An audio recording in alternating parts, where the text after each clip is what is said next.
Her true story. From Tennessee, my son and daughter-in-law left me at the airport with no money. They had no idea I was headed to meet my lawyer. You know what, Mom? We only bought you a one-way ticket. The return trip? You'll figure it out. That was what my daughter-in-law said as she rolled her designer luggage into the first-class lane, not even glancing back at me. She smiled, the kind of smile people wear when they think they are doing you a favor by telling you a hard truth. You've got a phone. Call someone to come get you. Or sell it. That'll cover a Greyhound, right? And just like that, they were gone. Gone through the security checkpoint, gone into the tunnel of airport gates and vacation selfies, gone with every ounce of dignity I still had left in their eyes. I stood there, alone, in the middle of Nashville International Airport, holding my purse tight against my chest. No suitcase, no boarding pass, no ticket, just a thin sweater and a printed itinerary I now realized was for show. They had never meant for me to come back with them. I had never been meant to be part of this trip at all. The noise of the airport swelled around me, calls for boarding, rolling suitcases clacking over tile, laughter in a language I no longer understood. I felt like a statue in a place that never paused. People glanced at me, then looked away quickly. One woman gave me a polite smile that melted into pity the moment her eyes dropped to the empty space where my luggage should have been. I wanted to disappear, and for a moment I did. Just hours earlier, I had woken up believing I was part of something. A family trip, they had called it. A healing getaway after the funeral. My husband, God rest him, had passed just 2 months ago, 42 years married. We buried him on a rainy Monday. They said I should get out of the house, get some air, and stop crying all the time. They said this trip would be good for me. So I went. I sold the last set of pearls he gave me, used the money to help with the flights. It's a group effort, they told me, smiling. Everyone's pitching in.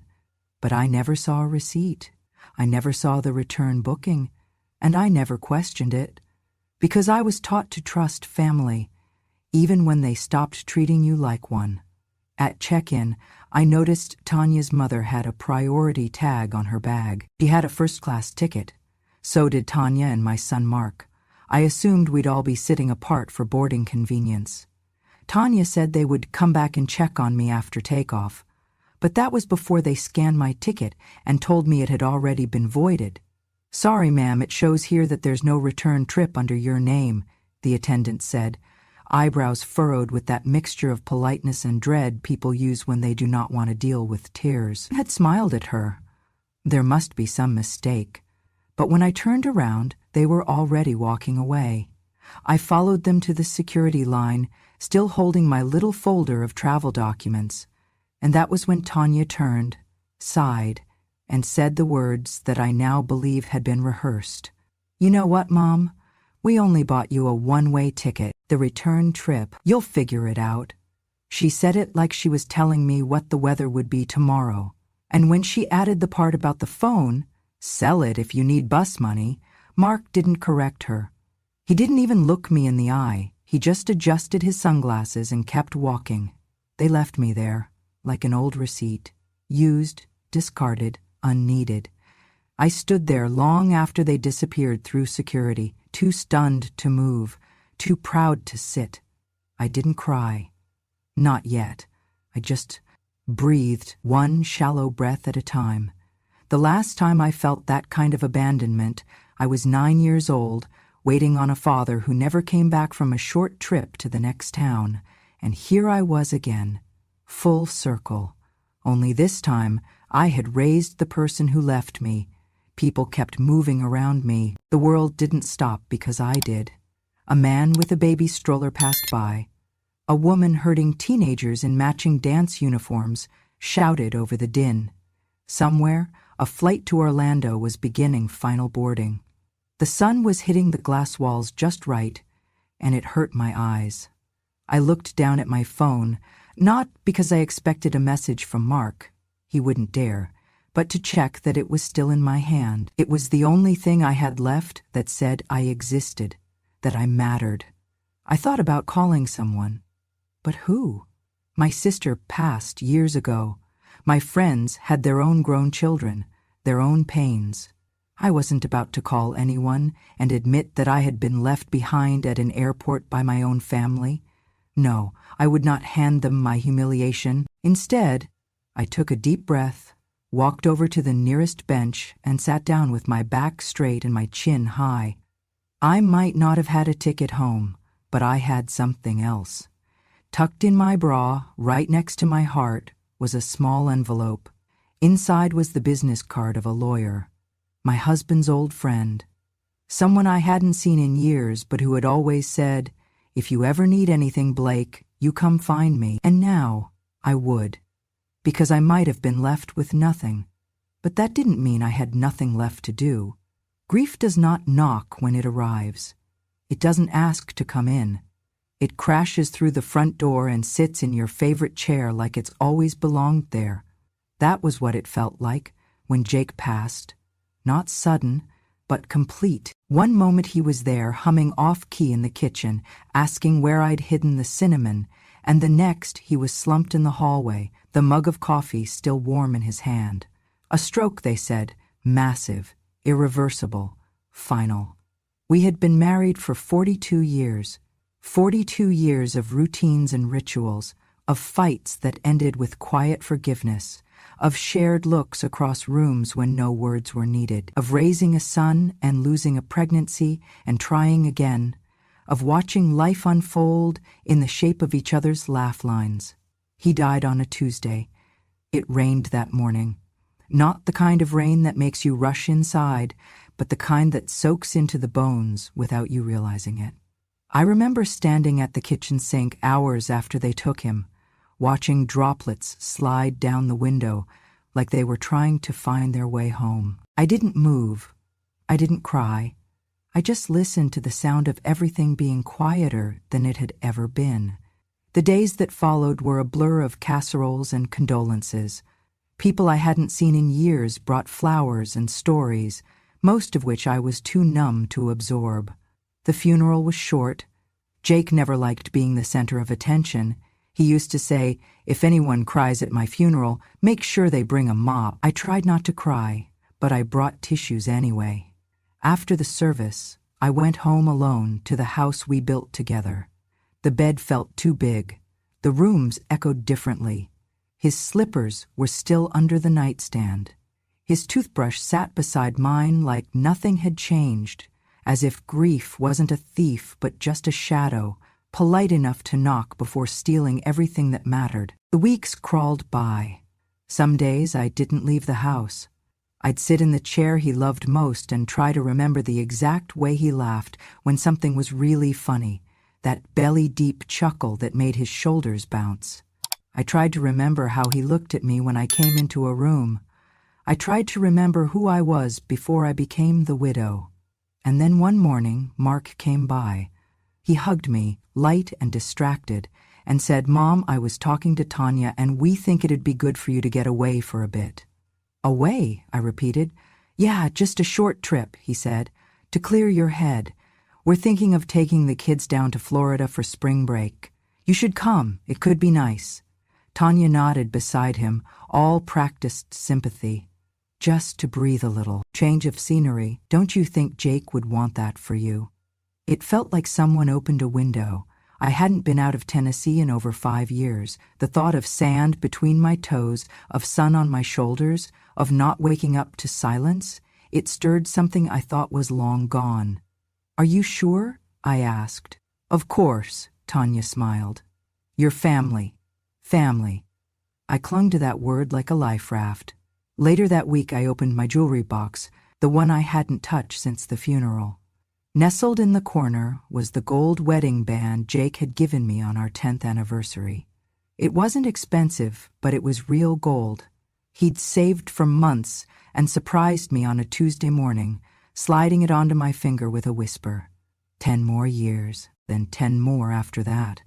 I wore it every day until the day he died. Now I held it in my hand, felt its weight, its warmth, and then I let it go. I walked to the small pawn shop down the street and sold it. The man behind the counter looked surprised. "You sure, ma'am?" "I'm sure. I said, even as my throat tightened. I used the money to pitch in for the trip. When Tanya had mentioned everyone contributing, I assumed that included me, so I offered without being asked. It felt good to still be needed, to be included, to be more than just a photo in a frame. That night I cried alone in my room, not just for Jake, but because for the first time in weeks, I felt something close to hope. I packed my bag carefully. I placed a small framed photo of Jake in the pocket of my carry-on. I chose my softest sweater, the one he always said made me look classy as hell.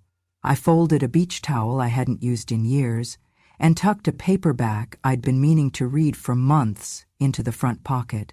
And before I zipped it all shut, I placed a folded tissue in the top flap, just in case. I didn't know that by the time I reached the airport, all of it, the bag, the towel, the hope, would be gone. That the woman I had been, while packing, would not be the same woman left standing alone at gate B22. That I had not been invited out of love or grief or even pity. I had been included for convenience, for what I could give, not who I was. I see that now. But back then, in those days between the funeral and the flight, I believed in the story they told me, that I was still part of the family, that I was still wanted. I was wrong. There is a particular kind of silence that falls when you realize you are not part of the plan. Not forgotten, because forgetting implies accident. No, this is different. This is the realization that someone looked at you, considered you, and still decided you were disposable. It happened at the airline counter. "Ma'am, I'm sorry," the agent said politely, tapping at her keyboard. "There's no return flight booked under your name." I blinked. "I'm with my son's family, Monroe. The reservation should be under Monroe." She checked again, this time with a deeper frown. "I do see a Monroe group, but the return tickets are only for 6 passengers. You're not listed." She looked up at me with that rehearsed empathy they must practice in training, the kind that says, "I'm so sorry your life just cracked open, but I still have a line behind you." I felt my breath catch in my throat. There has to be a mistake. "We can check if there's a return flight available," she offered. "But it would need to be purchased separately." I didn't respond. I turned slowly, scanning the bustling terminal, and spotted Mark and Tanya near a coffee stand, laughing about something on her phone. I walked over, still holding my printed itinerary, the edges now damp from the sweat on my palms. "Mark," I said gently, "the agent says I don't have a return ticket. Can you check yours?" He glanced up, eyes darting, a flicker of discomfort flashing across his face before it was replaced by a half-hearted smile. "Oh, right, yeah," he said, scratching the back of his neck. "We figured you might want to stay a little longer. You know, enjoy some peace and quiet." My heart paused. "What?" Tanya chimed in, no pretense. "We only bought you a one-way, Blake. Flights are expensive. And let's be honest, you've got plenty of time." "You're retired, right?" I thought this was a round trip," I said, voice thin, almost childlike. Tanya shrugged, sipping her coffee. "You're an adult, you can figure it out. You've got your phone, there's Wi-Fi, or call someone to help. This is a vacation, not a charity drive." I looked at my son. "Mark?" He didn't meet my eyes. "It just made more sense this way, Mom. We thought it'd be good for you to stay a few extra days, maybe even see some friends. I didn't pack for more days." "Well," Tanya said, now checking her nails, "there are stores." I couldn't speak. I just stood there, clutching that worthless itinerary like a shield. I realized then that I didn't have my suitcase. They had checked their bags together at the curbside drop-off. Tanya had waved off my small carry-on and told me, "Let us handle it, Blake. Just relax." It was probably still in the trunk. They hadn't just left me without a return flight. They had taken my luggage, too. "Where's my bag?" I finally asked. Mark looked at Tanya. She looked back at him. Then she said, "We're checking it with ours, but we can get it back to you later if you stay longer." I stood there, stunned. "So I don't have a flight. I don't have my things, and you didn't think I'd need to know that before we got to the airport." "You're overreacting," Tanya said flatly. You said you wanted to be included. Well, this is how we do things. Flexibly. Mark added, we didn't mean anything by it. You're just so emotional since Dad passed, and we thought this would be easier. Easier for who? I asked. Neither of them answered. Instead, Tanya reached down, zipped up her designer bag, and said, We've got to head to security. Our boarding group's almost up. And that was that. They walked away. No hug, no apology, no recognition that I had been reduced to an afterthought with a boarding pass. I stood there as they moved toward the TSA line, Tanya's heels clicking confidently, Mark carrying nothing but his carry-on and a face void of shame. For a moment, I felt like I was sinking, like the floor under me had given way, and I was slowly being pulled into the kind of loneliness no one ever warns you about, the kind that doesn't come from being alone, but from being discarded by the very people who should love you most. A woman pushing a stroller bumped gently into me and apologized. I nodded but couldn't speak. My hands shook as I stepped away from the flow of travelers and sat on a bench against the wall. I didn't cry. I was too far past tears. Instead, I reached into my purse and pulled out my phone, not to call them, not to call anyone in the family. I pulled up my notes app and typed a single line. This will be the last time I trust them. Then I scrolled to the contact I had saved under the name J.R. Lawyer. Jake had introduced us back when he was still working. J.R. had handled our mortgage paperwork, our wills. He had always said, if you ever need anything, Blake, I'll be there. I clicked the number and pressed call. When he answered, I didn't say hello. I didn't explain. I said, I need to update my will, and just like that, my role changed. I was no longer the forgotten mother on a one-way ticket. I was a woman preparing to reclaim her voice. I looked at the boarding monitor. Their flight was on time. So was mine. It just wasn't headed where they thought. I did not follow them to the gate. I sat on that bench in the airport terminal until their flight disappeared from the departure board, until the loudspeaker announced final boarding and no more messages came through from Mark. Not that I expected one. He and Tanya had likely settled into their extra legroom seats, sipping complimentary orange juice, already posting filtered photos with captions about family time and recharging. But I wasn't part of that caption, not anymore. I reached into the side pocket of my purse, past the folded tissues, the peppermints, and the hand cream. My fingers found the envelope before I even looked, the one I'd kept tucked away for 6 years. It was something Jake and I called our break glass in case of fire fund. We started it after his heart scare. Just a few $100s at first. Then we added to it, quietly, as we got older. A 50 here, a 20 there. Sometimes 100 slipped in after a tax return. It was never meant for groceries or birthday gifts. It was meant for the day one of us had no one else to rely on and needed to move fast. I unfolded the envelope. $960, 0 cents in cash, still crisp from the bank. It was not much, but it was mine, and more importantly, it was enough. I flagged down a cab at the curb outside the airport, gave the driver an address I hadn't spoken aloud in years, 287 Jefferson Street, Monroe and Wade Law Office. He nodded and pulled into traffic. The cab smelled faintly of pine and something fried. I stared out the window as the familiar streets passed. Strip malls, gas stations, the aging heart of Tennessee where I'd spent most of my adult life. The last time I was at that law office, Jake had just retired. We had gone in to sign our first will. Back then, it was simple, everything to each other, and then to Mark. We had been so sure of our legacy, so sure of our son. Now I wasn't sure of anything, except that the name on that paper no longer deserved what it promised. J.R. was still there, older now, a little slower to stand, but his handshake still firm. "Blake," he said, eyes widening with surprise. "I haven't seen you in years. I was sorry to hear about Jake." "Thank you," I said, sitting carefully. "I'm here because I need to change my will," He raised an eyebrow. All right. Anything specific? I nodded. I want to remove my son and daughter-in-law from every part of it. He paused. You're sure? I'm sure. He didn't ask why. JR had known Jake well enough to know I didn't do anything lightly. He just opened a folder, clicked his pen, and waited. I'd like to add a new beneficiary, I continued. An organization, one that supports elderly people who've been mistreated by their families. He looked up. That's very specific. I've become very specific. He nodded again. We can absolutely do that. I'll need some paperwork from the organization.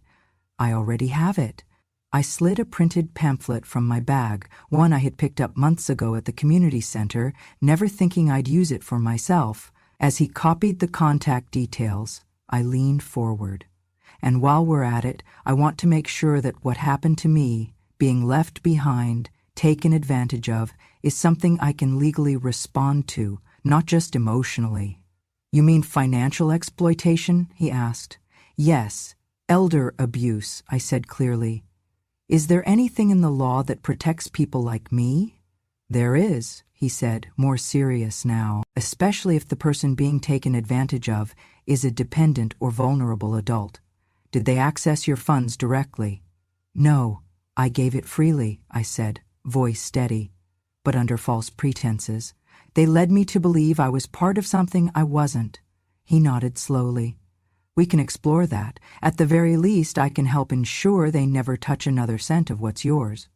Good, I said, because I want this change notarized, effective immediately, and I want it sent to a third-party executor. I don't want anyone in my family touching my affairs ever again. You got it, he started typing. For the next hour, we went line by line through the old will, name by name, number by number. Every assumption Jake and I had built now dismantled, not out of spite, but out of clarity. By the time I left, I had a new folder in hand, a new plan, a new understanding of who I could count on. I walked out into the sunlight and didn't feel weak. I felt clean. I flagged another cab and gave them the name of a modest downtown motel. Not where I would stay forever, just for the night. Enough time to rest, enough time to think, enough time to remind myself that a woman with no return ticket is not a woman who's lost. She's a woman who has finally chosen her own direction. By the time morning light poured through the thin curtains of my motel window, the paperwork was done. It was official. My son and daughter-in-law were no longer part of my will. Their names, once written in confident ink on the lines labeled primary beneficiaries, were now erased. Replaced not with anger, not with vengeance, but with something far more powerful, intention. I didn't do it in a fit of rage. I did it slowly, deliberately, carefully, because some choices aren't made in a storm. They're made in stillness, after you've finally stopped pretending the rain will pass. The night before, after leaving JR's office, I sat on the motel bed with the documents spread out before me. Pages and pages of numbers, clauses, signatures. My life reduced to columns and categories. But also, for the first time in years, my life under my control again. It wasn't a large estate, nothing worthy of headlines, but it was enough. The house Jake and I paid off after 30 years. The farmland my father left me that we'd leased quietly for cattle grazing. A handful of investment accounts we had tended like a backyard garden, and the savings I had kept separate, money he insisted I maintain just in case. Well, the case had come, and now it would serve a purpose. I left it all to an organization called Elder Haven, a nonprofit focused on supporting older adults abandoned or financially exploited by their families. Housing assistance, legal protection, community programs. They helped women like me, and I knew I wasn't alone. I included a personal letter in the bequest, addressed to no one in particular, but written to every woman who might one day sit where I sat. Left behind, dismissed, treated like a burden instead of a blessing. If you are reading this, I wrote, you are not invisible. You are not crazy. and you are not done yet. That morning, before checking out of the motel, I called JR one last time. I want a digital copy, I said, scanned and password protected, sent only to the email I'll give you now. Do not share it with anyone else, not even if they come asking. He didn't question me. Understood. Also, I added, I want the originals stored at your office, locked, fireproof, with only you and the executor you named having access. You got it, Blake. And if anyone from my family contacts you, he didn't even pause, I'll remind them they were removed by your own hand. I exhaled. It was done. The chain had been cut. Not in fury, but in quiet freedom. It's a strange thing erasing someone you brought into the world from the future you once dreamed for them. But the truth is, they were never meant to inherit what they tried to buy with disrespect. Inheritance isn't just about money. It's about trust. And trust, once broken like mine had been, cannot be rebuilt with phone calls or flowers. It must be earned, and they had not even tried. Later that afternoon, I mailed copies of my documents, not to my family, but to a safety deposit box I opened in my own name. I listed myself as the sole key holder. I changed the passwords to my accounts. I updated every emergency contact form that still listed Mark, and when the bank teller asked, "Would you like to add a family member for access?" I smiled. "No," I said. "Just me." Just me. Those two words had once sounded lonely, but now they sounded like survival, like strength, like starting over, not as someone's mother, someone's widow, someone's background presence, but as a woman reclaiming the story she still had the right to write. As I walked back to the motel to grab my bag, I passed a small park where children were climbing on jungle gyms, shrieking with joy. I sat on a bench for a moment, let the sun hit my face, and remembered something Jake used to say, "Everything you plant won't grow, but what does, that's yours. That's your legacy." I had planted enough. Now it was time to grow something new. I went back one final time, not to make a scene, not to deliver speeches, not even to say goodbye, just to take what was mine. I scheduled the moving truck for a Tuesday morning, midweek when I knew Mark and Tanya would both be at work. I did not want to see their faces. I didn't want another performance of concern, another round of shallow apologies delivered too late. I wanted peace. I wanted silence. The house looked smaller when I returned, or maybe I had just outgrown it. The shutters needed repainting. The front steps sagged. The wind chimes Jake had hung still clinked softly against the breeze, but they didn't make me smile like they used to. Nothing did in that house anymore. I let myself in with the spare key, still hidden in the planter, exactly where we'd left it for emergencies. And this, I thought, qualified. The movers were fast and kind. I'd hired them myself, from a town 2 counties over. I wanted no gossip, no small-town whispers. "I'll be taking just a few things," I told them. A chair, Jake's favorite, the one that molded to his back after decades of reading in it, a box of books, our wedding album, his navy cap, my mother's quilt, nothing else. Not the furniture we bought together, not the dishes that once held Sunday roast, not the mattress we replaced after 30 years because he said I deserved better, just the pieces that still felt like truth. I walked through the rooms slowly, the kitchen where I had baked every birthday cake, the living room where we had danced on our anniversary, just the two of us, barefoot and tipsy, the hallway where Jake had fallen that day, coffee still steaming in his hand. I didn't cry. I had cried enough. I left the keys in a sealed envelope on the kitchen counter, along with a short note. "Don't call, don't ask. I am exactly where I want to be." And then I left. The ride to the new place took under 2 hours, but it felt like crossing into another life. The sign out front read Willow Grove, Independent Living for Seniors with Dignity. I had toured it once before, quietly, with Jake. He wanted to make sure we had options, though I told him I'd never leave our home. "Maybe one day," he said, grinning. If they have good pudding. Willow Grove had more than pudding.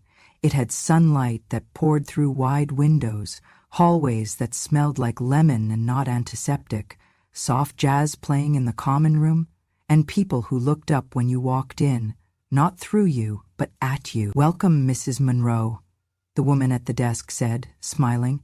"We've been expecting you." It was the first time in months I'd heard someone say my name like it mattered. I was shown to a corner unit with a view of the courtyard. My boxes were already there. My chair had been placed near the window. On the table was a welcome basket with jam, crackers, and a note handwritten by the director. "Thank you for helping us make this place possible. Now it's yours, too." Because what they didn't know, what Mark and Tanya would never know, was that Willow Grove had been funded, in part, by the very donation I made through Elder Haven.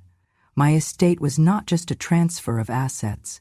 It was a quiet revolution. I had built myself a place in the world where I would never again be forgotten, where I was not a burden, not a relic, just Blake. In the days that followed, I settled in. I joined the afternoon book circle. I met a retired teacher named Helen who made me laugh so hard I spilled coffee down my blouse. I started attending a watercolor class on Thursdays. I even signed up to lead a workshop on letter writing, something I'd done with Jake every Sunday for years. The best part? At 5:00 p.m., someone always came knocking to say, "Dinner's ready." Not because they wanted anything, just because they wanted me there. There was a seat with my name on it, and for the first time in a long time, I sat down without hesitation. I wasn't in the way. I wasn't tolerated. I was welcomed. The house I left behind was no longer my home. Because home isn't where you store things. It's where you are wanted. And I was finally home. It took 6 months. 6 months of silence. 6 months of peace. 6 months of morning coffee in the sunroom at Willow Grove, of learning how to sketch birds in watercolor, of hearing my own name spoken with kindness and never followed by a sigh. 6 months of not looking back, and then it arrived. The day I had circled in red on my private calendar, the one pinned discreetly inside my armoire door, notification sent. That morning JR emailed me with just one sentence. Letters have been delivered as of 9:00 AM. I didn't reply. I didn't need to. By 11:00 AM, the phone started ringing. Mark, 16 calls in one day. I watched them come in one by one, the name flashing on the screen of my cell, a name I had once loved so fiercely it nearly unmade me, a name that now only triggered stillness, calm. I didn't answer. Not the first call, not the third, not the 12th, not the one at midnight. There was no message left, just rings and more rings, like the frantic pacing of someone who had finally realized the door was locked and they were no longer welcome inside. By the next morning, the email came. Subject line, "I'm sorry, Mom, but at least let us keep the garden." I opened it, not because I expected sincerity, but because I was curious. Curious how he would phrase it. Curious if he'd even understand what had been lost. From Mark Monroe to Blake Monroe. Subject, "I'm sorry, Mom, but at least let us keep the garden, Mom." I don't know what to say. Tanya and I got the letter from the lawyer this morning, and I don't even know where to begin. We didn't think you'd actually go through with it. Look, maybe we were wrong. Maybe we didn't handle the airport thing right. Maybe we underestimated how hurt you were. Tanya says it wasn't meant to feel like abandonment. She just thought you'd prefer to stay a few extra days. I know that doesn't excuse anything. But this, Mom, this is serious. You've removed us from everything. The house, the savings, the land. Even the joint account we used for the kids' school fees has been frozen. I'm not saying we didn't deserve something, but you're cutting us out completely. After everything? After all the years? At least let us keep the land behind the house. The garden. You know the kids helped plant it. You know it means something. We're not perfect. but we're your family. Can we please talk? Just one call. Just 5 minutes. Mark, I read it once, then again, and then I closed the laptop and sat back, letting the words settle. We didn't think you'd actually go through with it. That sentence alone told me everything I needed to know. They thought I was too old, too soft, too desperate to be included. They thought I would bark but never bite, weep but never walk away. They mistook kindness for weakness, and now they were shocked that the woman who once sewed buttons on their coats had the backbone to write them out of the story. But I had, and I would not undo it, because they hadn't just left me at an airport. They had left me behind in every way that mattered long before that. They had chosen comfort over care, convenience over compassion, performance over presence. And now they wanted land? For the garden? That garden they never once asked me to help water, the one Tanya posted about online as her sacred space, but never mentioned my name in once? They could have it. In memory, not in deed, because it no longer belonged to them. It now sat under the care of Elder Haven, whose regional director had already visited the site and proposed turning the land into a therapeutic horticulture program for aging women with memory loss. My land, my choice, my legacy. At Willow Grove, we had a small library. That afternoon, I went there and pulled out a book of poetry. I wasn't even reading it. I just needed the weight of something honest in my hands. Helen, my new friend with a sharp tongue and soft heart, slid into the armchair beside me. "You've got that look again," she said. "What look?" I asked. "The one people wear after they've just told the world who they really are." I smiled. "Maybe I have." She grinned. "Good. That world needed to hear it." I looked down at the email on my phone one last time, reread the closing plea. Just 5 minutes. I thought about replying. One line, something clean, something true. Instead, I powered the phone off. Then I picked up my pen and wrote in my journal. Some things are inherited, others are earned, and some, like peace, are created from scratch. Let them wonder. Let them rage. Let them miss the sound of my voice when birthdays come and go, because I would be here, surrounded by people who didn't expect me to fund their comfort in exchange for their absence, surrounded by names I chose, not those who used to belong, but those who still saw me. I didn't owe anyone a conversation. I had already given them something better, a clear goodbye, and a door that no longer opened. Some days now I forget what silence used to sound like, the sharp kind, the empty kind, the kind that sat with me in the house after Jake passed, after the casserole dishes stopped coming, after my own son stopped asking how I was holding up. The silence at Willow Grove is different. Here, it hums gently. It waits for you. It does not shame you for resting or for remembering. I spend my mornings with the book club, 6 women and 1 soft-spoken man who brings crossword puzzles to share. We argue over plot twists, laugh too loud at scenes no one else would find funny, and drink tea with names none of us can pronounce. We belong to one another in the simplest way, by showing up. In the afternoons, I take gentle yoga in the courtyard. My balance is not what it used to be, but no one minds. The instructor always tells me, "You're stronger than you think." And for the first time in my life, I believe it.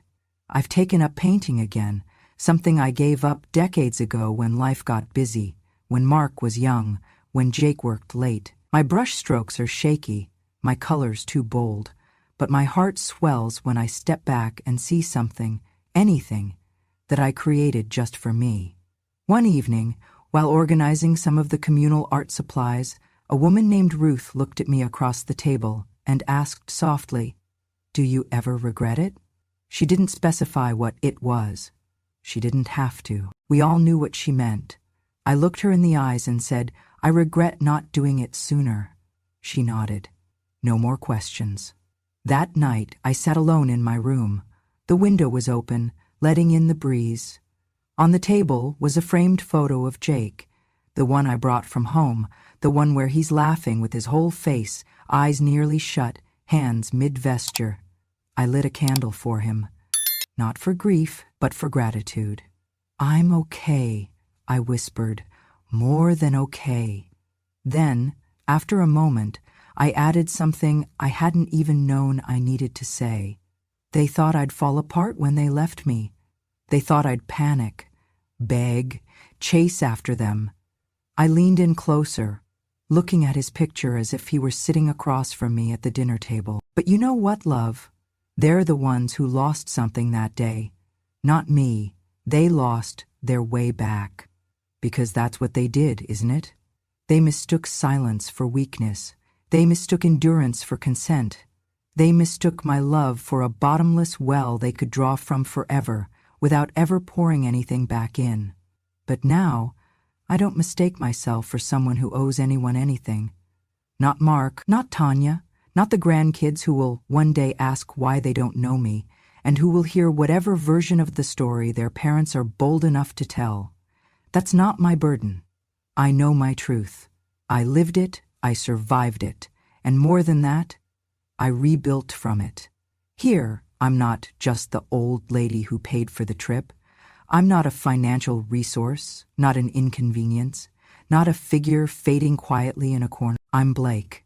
At Willow Grove, they say my name when I walk in the room. They save me a seat. They ask what I'm working on. They wait for my opinion in the book club before moving to the next chapter. They know when I prefer peppermint tea and when I want chamomile. They remember. They care. They see me. And I see myself.